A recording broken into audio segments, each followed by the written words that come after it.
and take it away from local councillors. Yet if he was here and I said to Sadiq Khan, do you believe in localism? He would undoubtedly say, oh yes I do. But he's actually taking decisions up. Now you may be right to do that. Siobhan.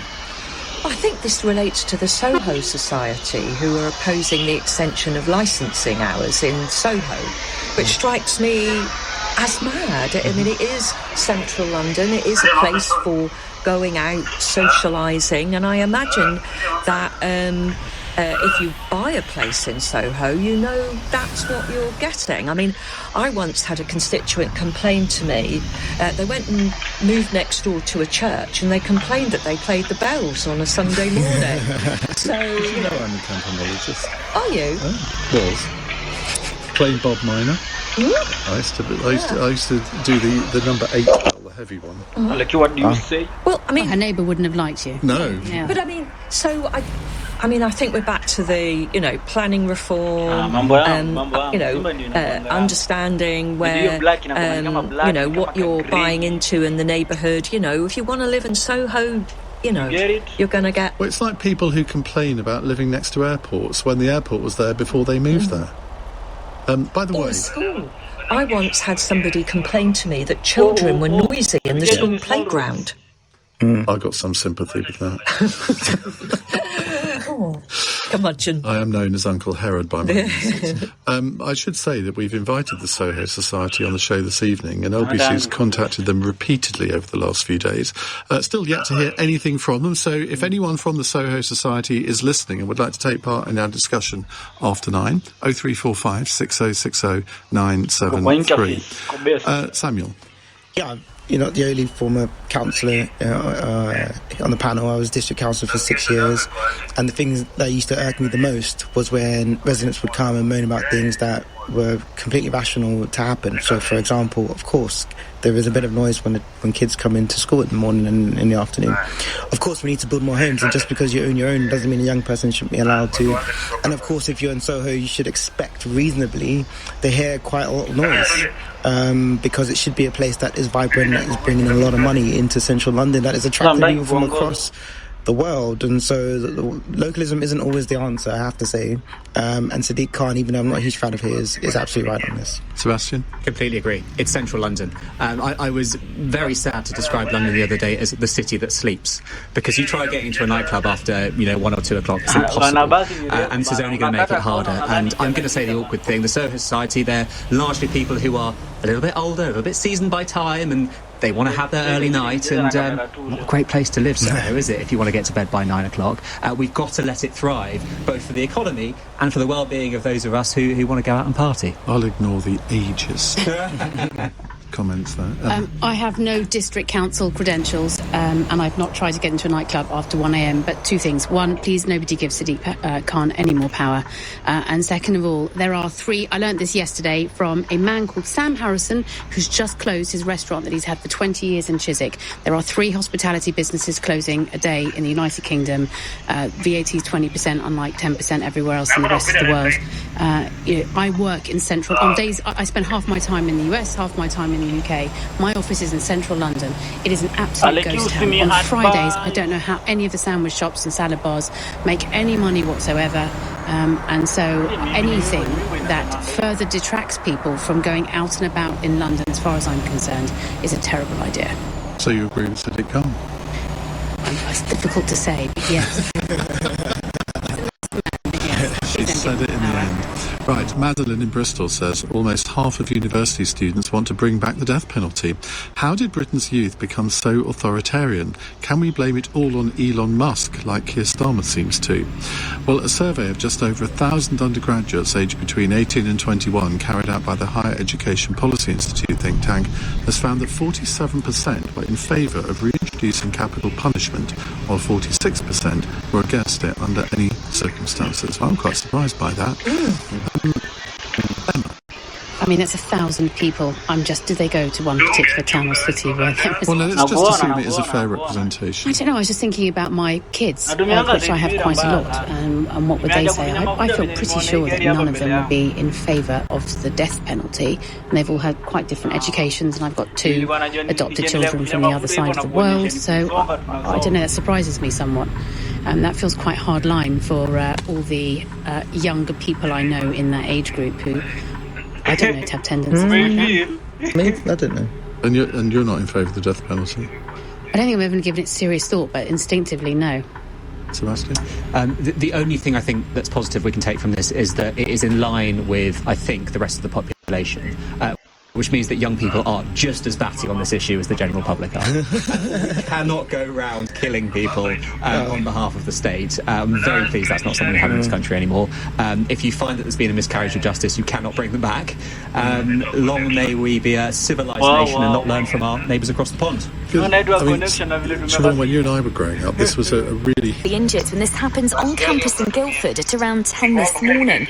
Police say a 21-year-old man who's a Saudi national and a former student at the university has been arrested.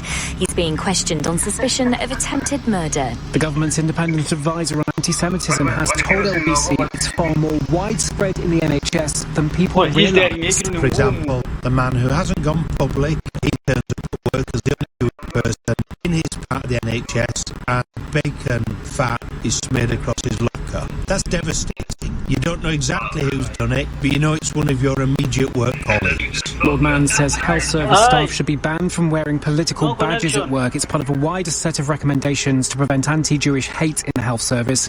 They've all been accepted. Yeah, but after you crashing, especially Kisonga.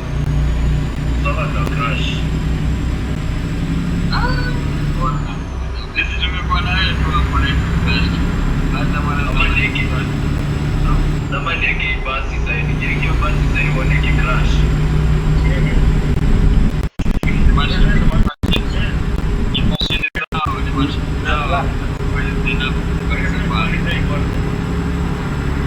Alekii ni kwa hapa kwa kona, mnaweza anza kushusha gari kwa kona.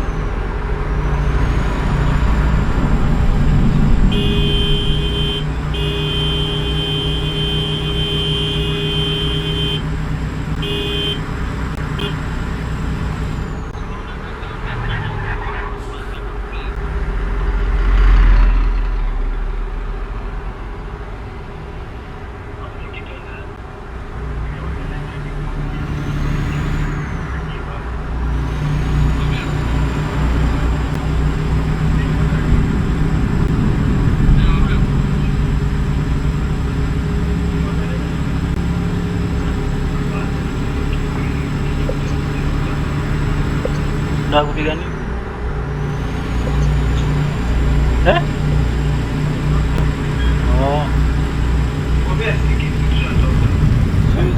Nini tu kama hivi kale kama hii. Unaelewa? Angalia ile. Angalia kale kama hii. Kama kale kale. Kale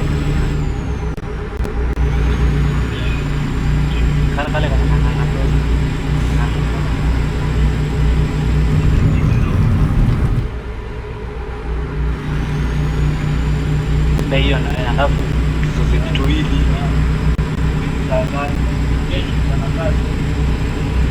sasa umekuwa koloni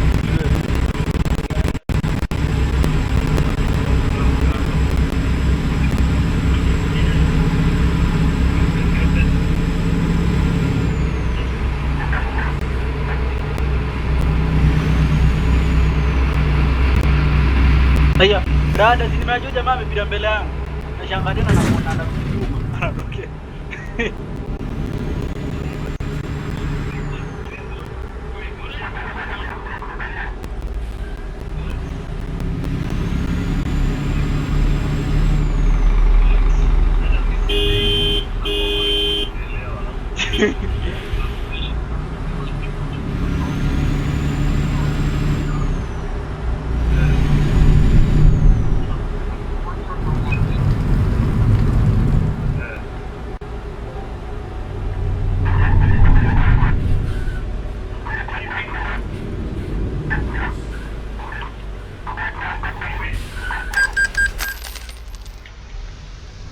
Bora tuna vitu za Pablo wewe. Pablo hizo weke kitu mtakimbia hadi mtafuta kwa huku mmeshika wana ile. lazima awateze ndio mjue kubalance speed.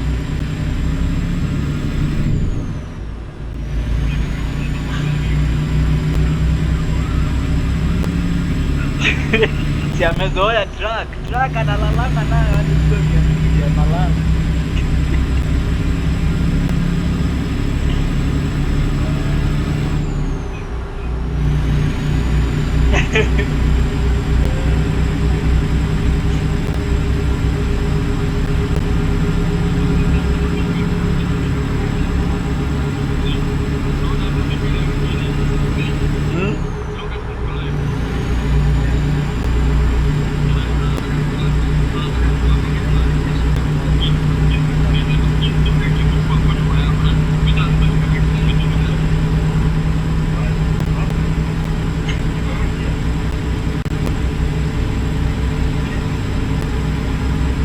At least sasa hivi umezonga bana.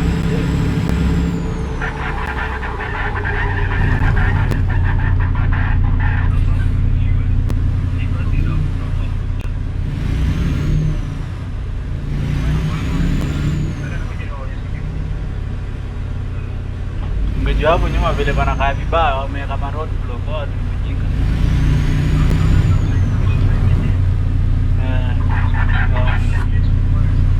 Baba ji.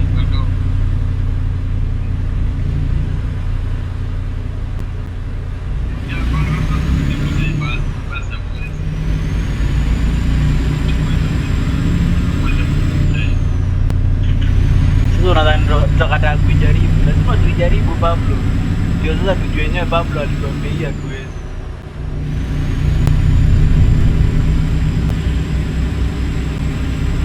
Lazima tulambe sukari.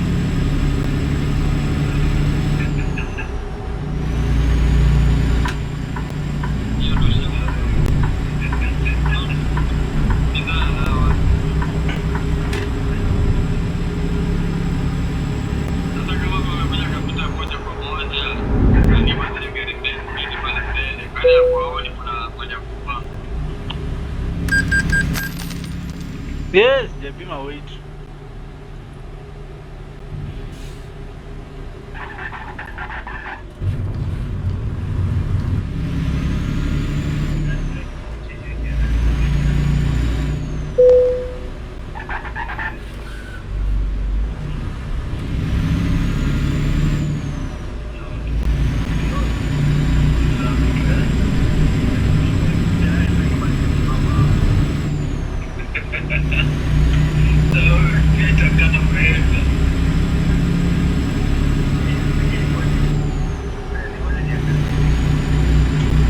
Alekii. Nani Alekii umenifikia? Mzee yenyewe unakabidi.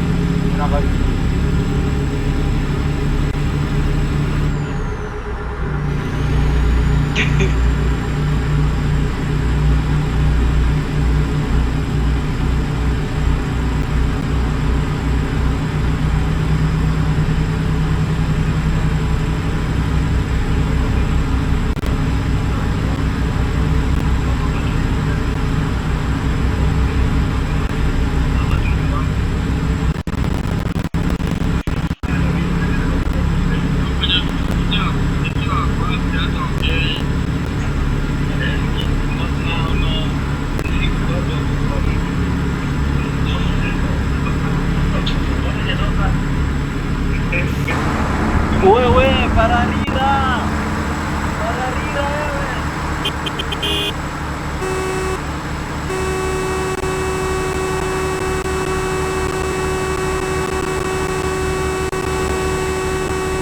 Pararira. Akiarani Pablo walai ni kwa nbodi. Nimeshika highway ni kwa nbodi walai.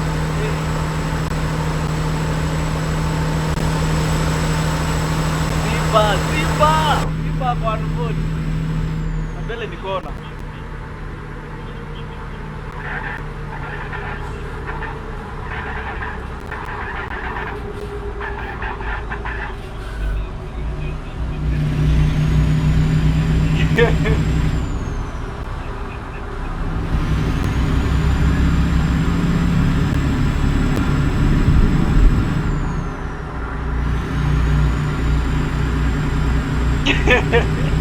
Amevuka grill.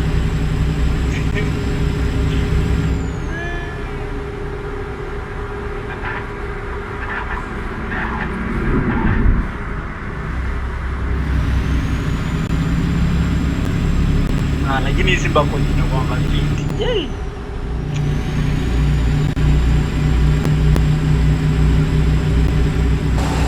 Pablo niko na ile simba yangu. Inaitwa Ken 100 liters. Kama vile. Alekii.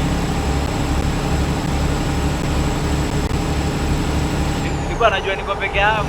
Sasa tunachanga umetoka wapi?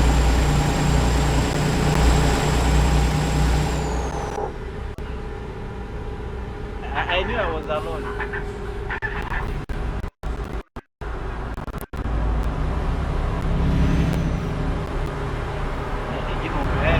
Prepare.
Wewe anaweza tosha hapo maana yake. Huko nyuma anaweza tosha.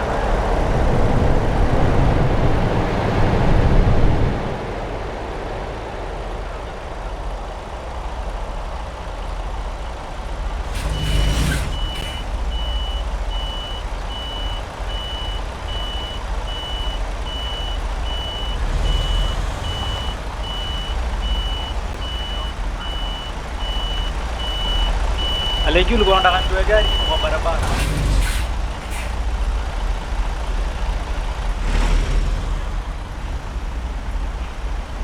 Mimi ni kijana mzuri, mimi nikiambiwa mimi sikia.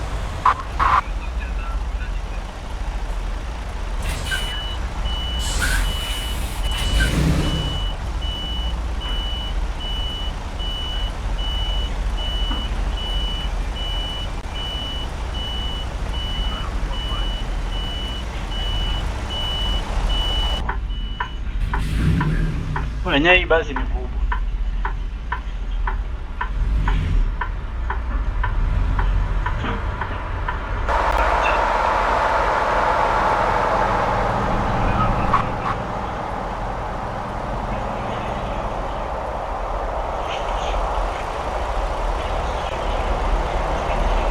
Wewe, unaje kijana mimi anakuja? Kijana.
Oe.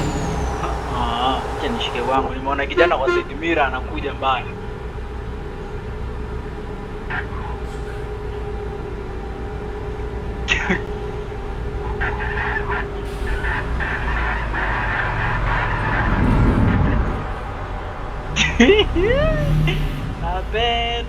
napenda vile wanakuja na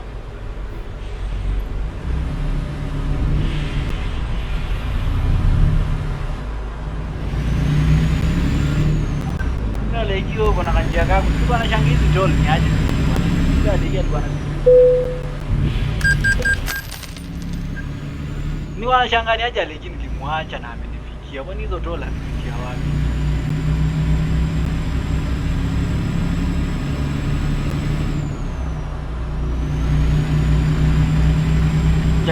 acha nitishe mwana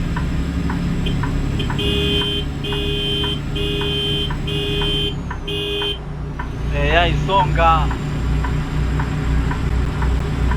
isonge ni Campana bana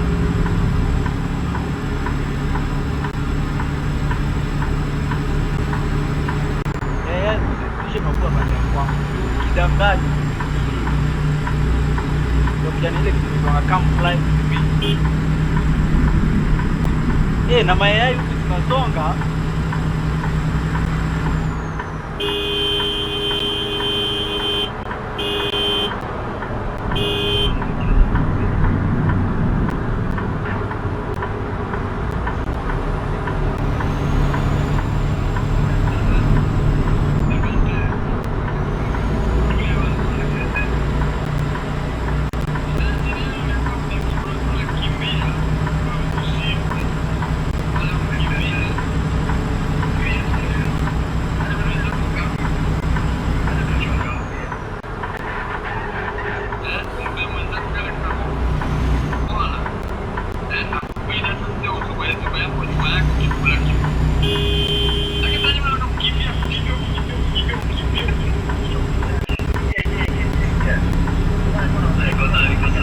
ndio nimefika villa.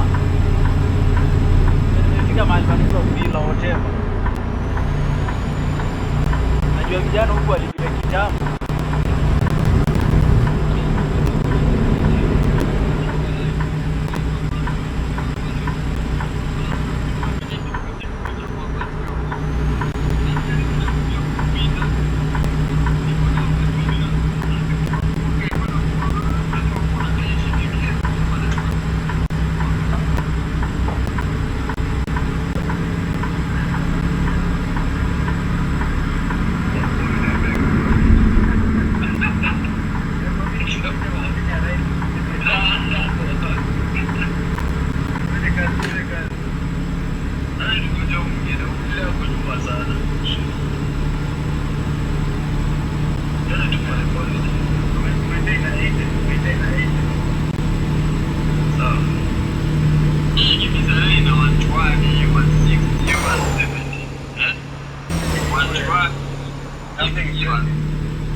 Napenda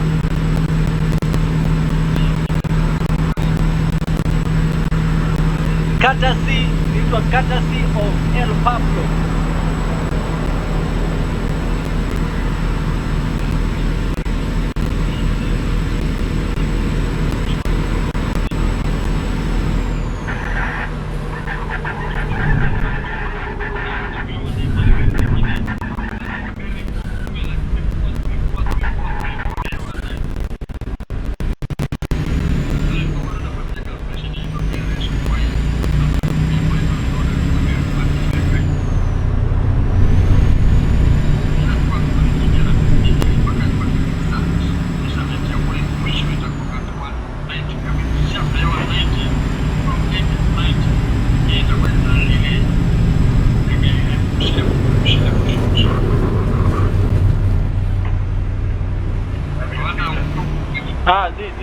Nisha slow. Sasa niko 50.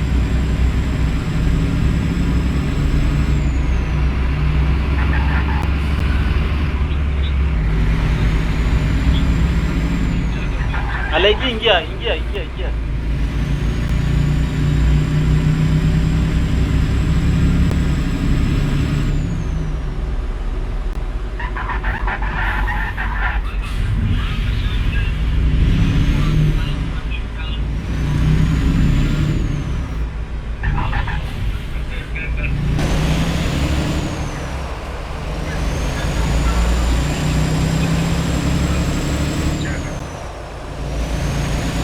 What do you think, guys?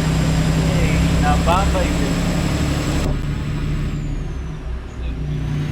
Enyewe hiyo basi ilikuwa inafanya tuna crash. Kama sasa tumecheza 20 minutes straight.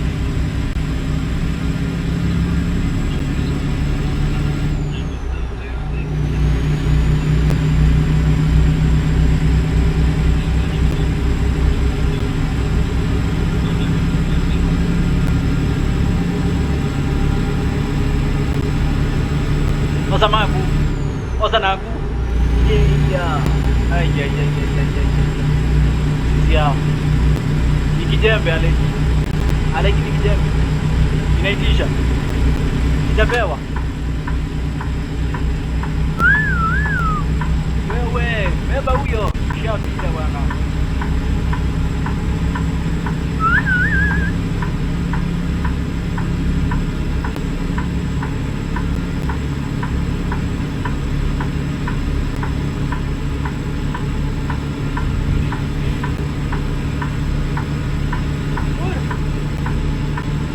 Basi nipende.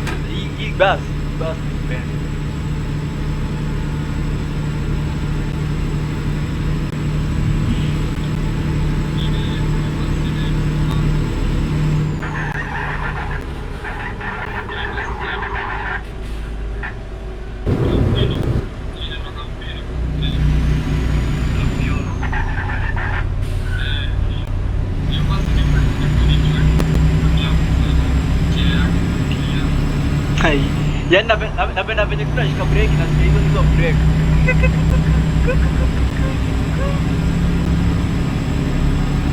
Najua nyama kwa nini.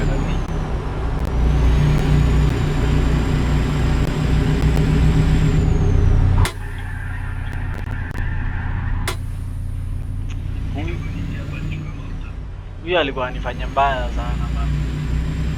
Sasa ni bahati. Ingekuwapo sijaongeza mpaka handbrake na ninge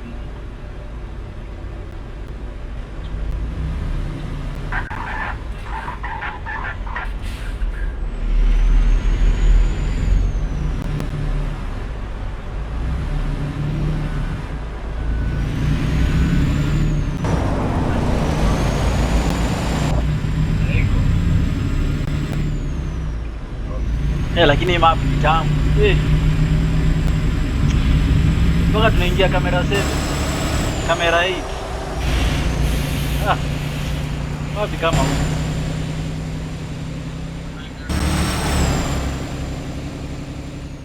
Ndo kamera 8 kwa. Kwa huku tunaiona na niko.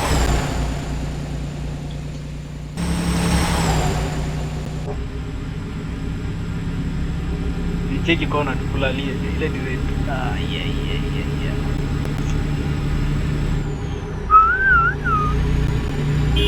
Pararira, tunataka pararira.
Hadi nasonga kwani mliacho wapi? Hajamina. Ile bwana jua mgombele mimi. Lakini mtakacha na mimi najua gari yangu bwana. Bwana. Na mara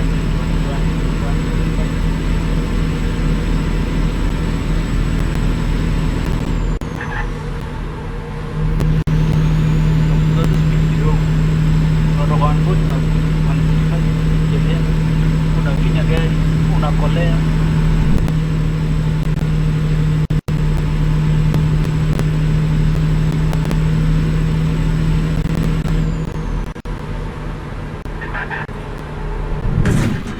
So Karawa anafanya nini? Anashika exit alafu tena anarudi. Anashika exit anarudi nini? Sasa sikibaki.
Uzishike exit tena ndo uzishe mapua hapa.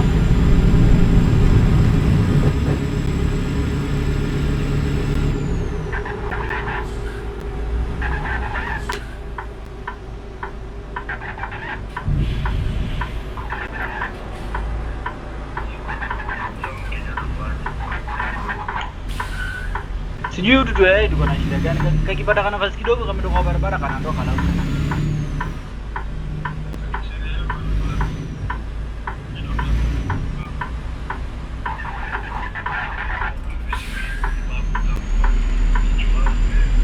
Niliona amecheza yote mzee.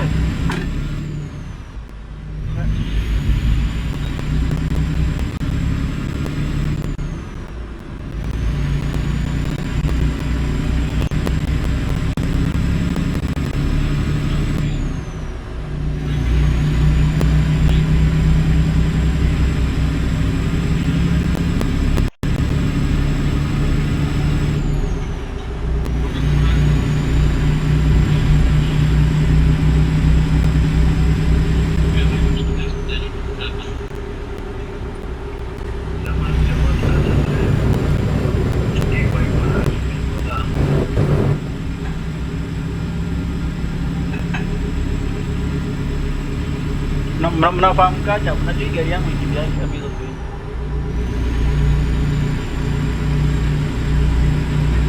Hii ni legacy.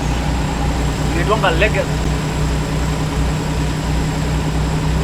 Cake 100 liters. Ya, lakini kuna mambo hivi bwana. Kuna mwingine.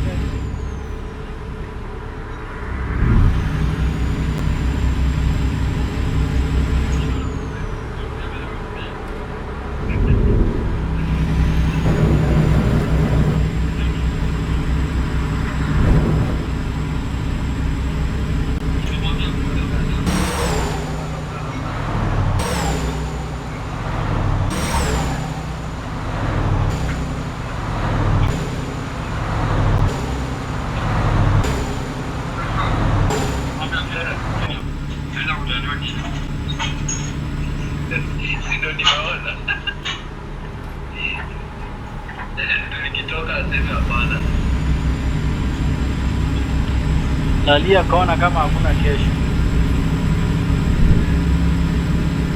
Lalia kaona kama hakuna kesho. Bana na vile inashika.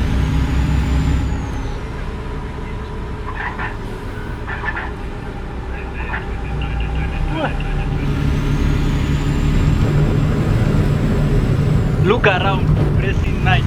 9 ndio look around. Acha. Enjoy gari. Taka niingize gari kwa mtaa.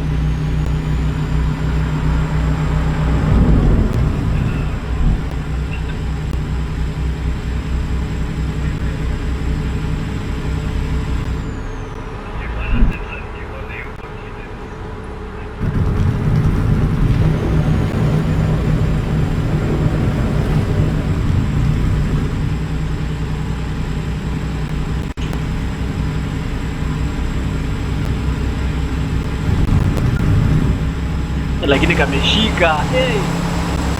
Hapa kameshika baya. Roundabout. Punguza, toa speed wewe. Toa 180, toa.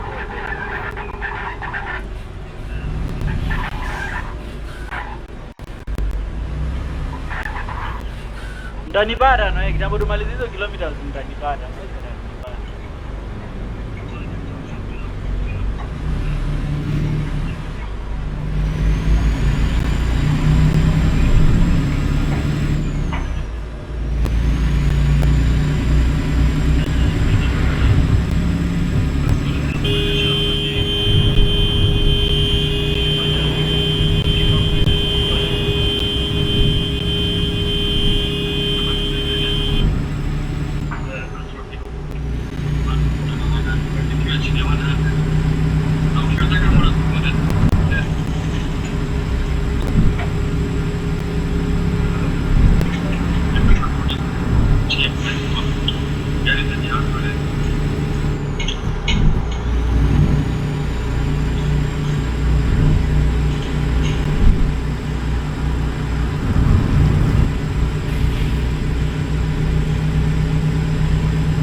Simba hizo kona zinataka ucheze na kaso. Cheza na kaso kwa kona uko sawa. Ya lala vipi nataka. Najua mtanipata hapo, najua mimi sana bana.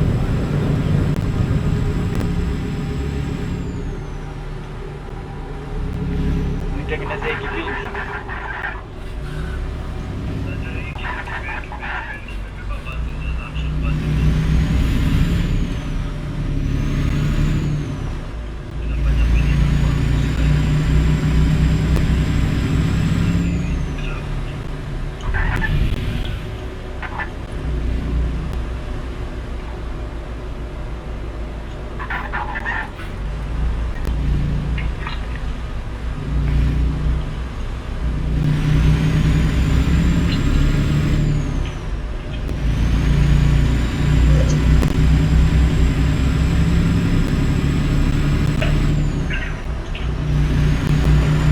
Hey, train! Preparana na train. Ndio mtafika huko mpate imewafungia njia.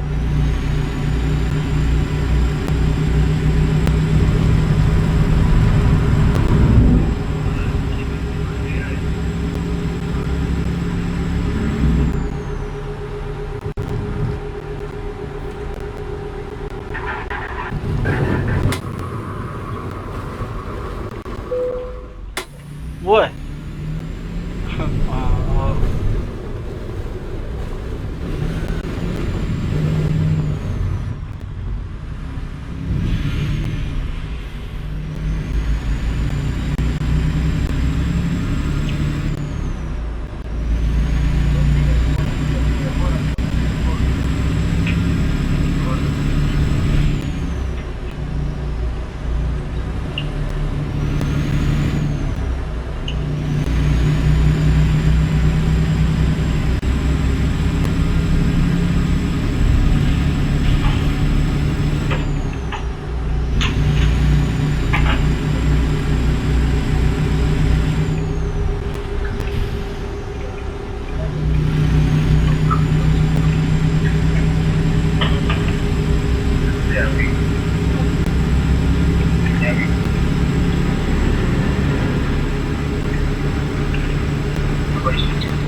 Pole.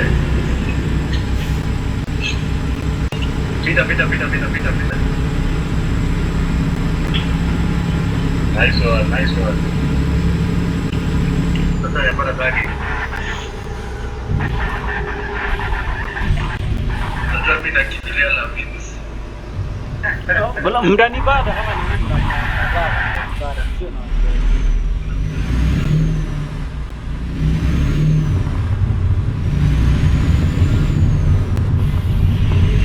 They look so dangerous for me. Gonna abiria.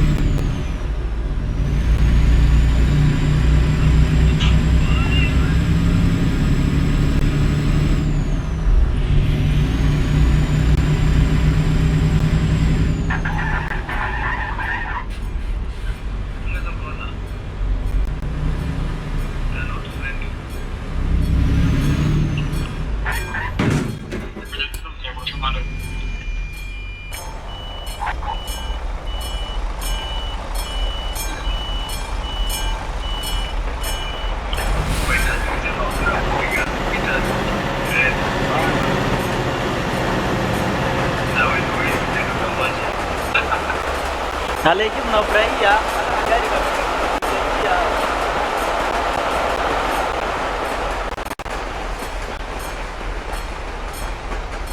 Kiingia bwana.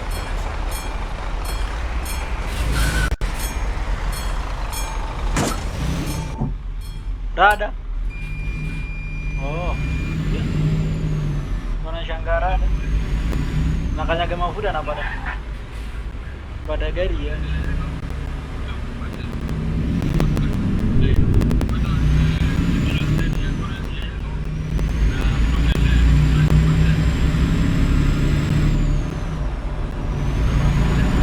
Hiyo iko green hiyo.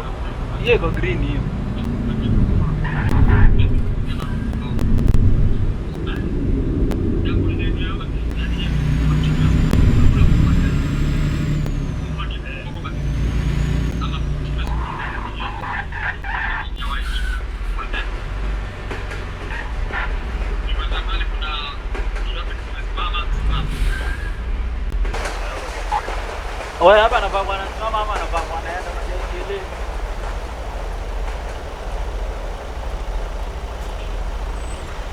Alafu hiyo train unajua ionekani bana.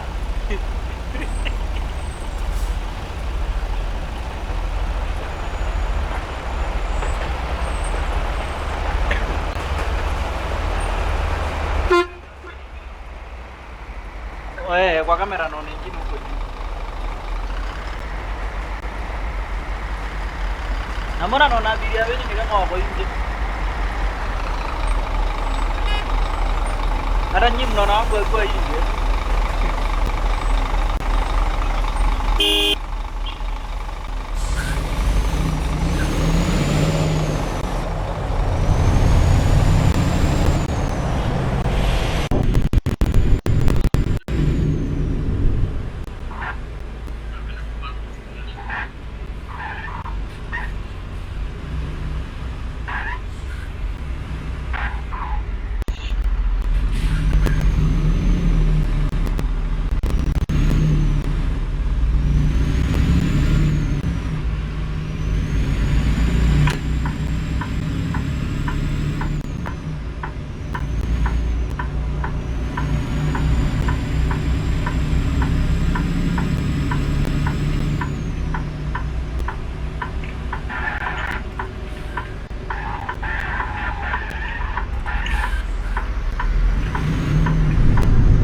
Madogo nawaambia mmevia hizi vitu naona tu mnazipiga maokoto. Ame barabara mwaitwe video mgeni.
Ndio tumepita also watu wangu.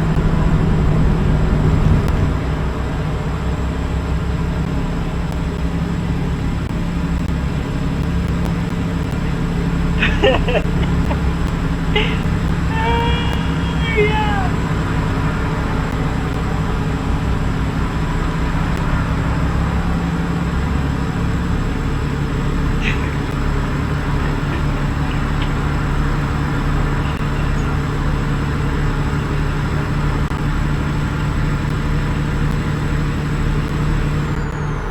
Lazima tuwachangamshe msije mkalala.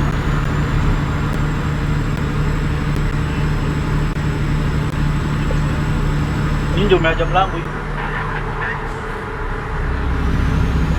Moshi gani?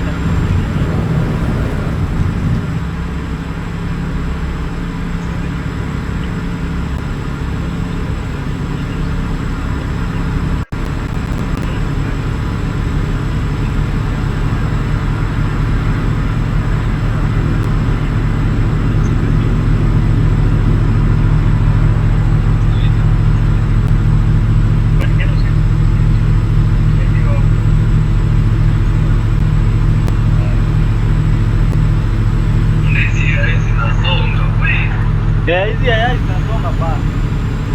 Ndio angani na yai inajiwaje. Inajiza na mbali.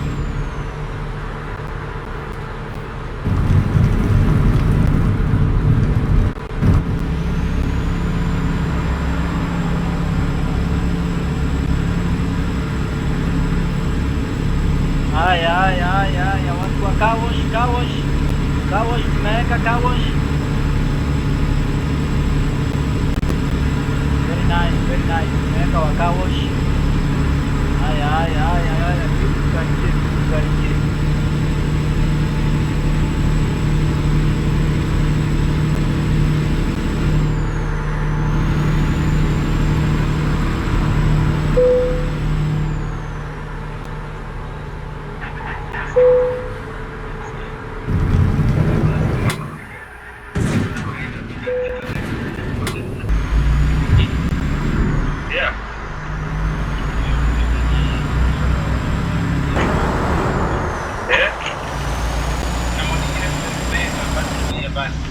Pablo, usaidie.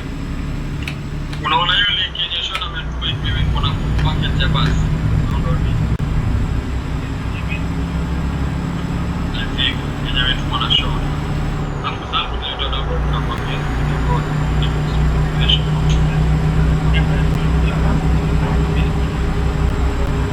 wetu mwana Shawn.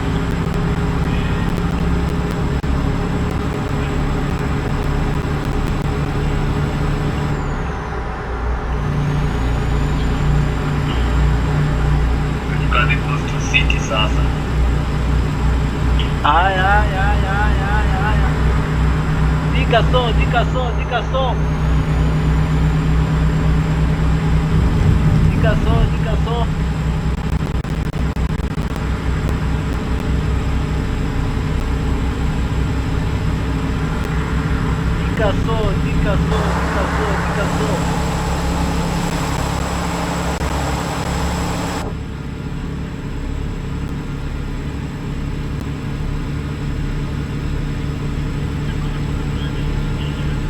Aya, wakeyu.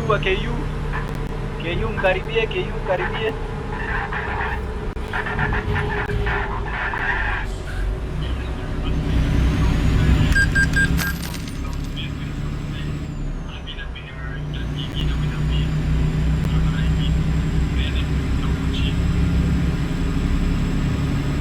Aya. Sawa. Nashika highway kinatushia.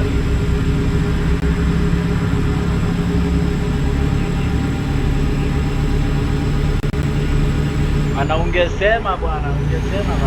Sio unangoja dereva anaingia hivi.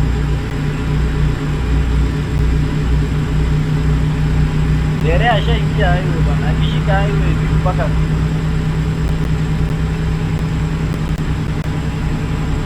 ndio hapa. Tutashika hapo makarawa.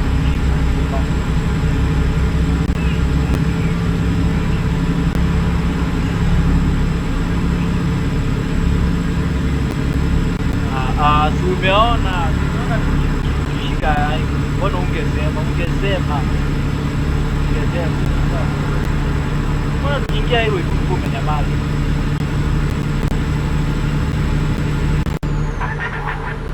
Ni mpaka ama acha niweke hapa mbele kwa hivi sawa.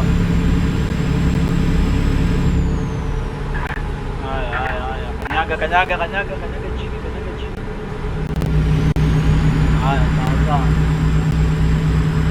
Haya, sawa. Usitaka ni basi. Shida.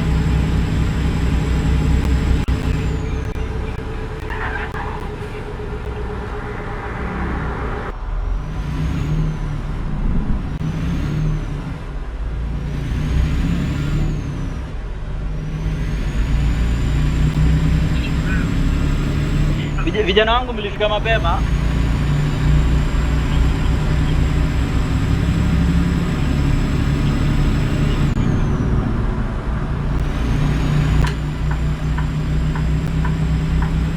Naanza kuambia tunashika exit.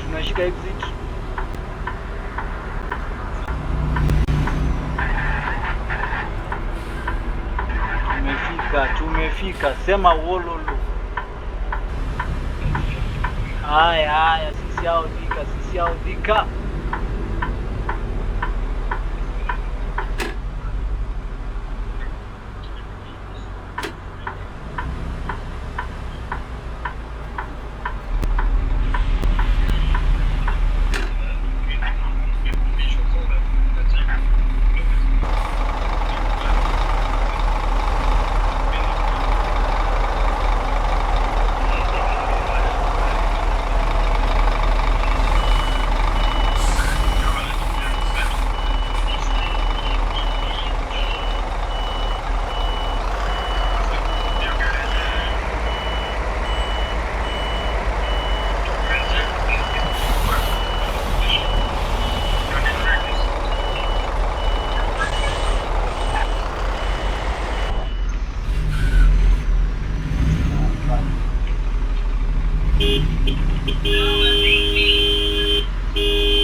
Wacha tuone wanasema gari pakiwe wapi. Haya basi hapo ndio wanasema nafanya yake customer.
tulikuwa nufaika na tena baba. Kisha wao tulipo excellent Pablo, nimepigwa excellent yangu safi ya 10,000 kilometers.